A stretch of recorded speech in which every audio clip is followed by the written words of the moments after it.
మనకు పాకిస్తాన్‌లో హిందువులకి ప్రాబ్లమ్ అయితే నొప్పైతది. మనకు బంగ్లాదేశ్‌లో మన హిందువులకి ఏమన్నా అయితే మనకు పౌరుషం వస్తది. మనకు రేషం వస్తది. కానీ మన దేశంలో భారత్ మాతాకి జై, జై హింద్ అనుకునే మన దేశంలో మన హిందువులే ఇంకొక హిందువుని కులం పేరుతోని దూషించి లంజా, లవ్కా అని తిట్టుకుంటూ చిన్న 2 నెలల పాపని తన్ని చంపిండు.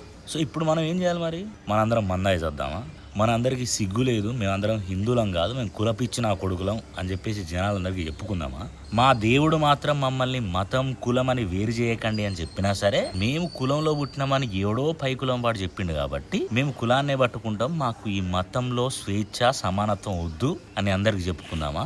ఇదేనా మనం చేసే పద్ధతి? అక్కడ ఉన్న ఒక్కొక్క సర్పంచ్ అవ్వచ్చు, ఎమ్మెల్యే అవ్వచ్చు, వాళ్ళు అవ్వచ్చు, వీళ్ళు అవ్వచ్చు, 2-3 పిల్లల తండ్రులు వాళ్ళ పిల్లలకు కూడా పెళ్లి చేసే అంత జ్ఞానం పొందుకున్నారు, సమాజాన్ని ఎక్కువ చూసున్నారు. 2 నెలల పసికందుని చంపడం అనేది తీవ్రవాదానికంటే చాలా ఎక్కువ.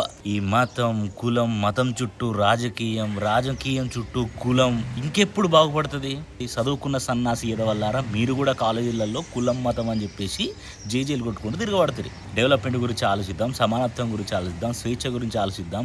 ఈ ఆపరేషన్ సపరేషన్ లేకుండా అందరం సమానంగా ఎదుగుదాం, దేశాన్ని బాగుపరుచుకుందాం అని అంటే వద్దు.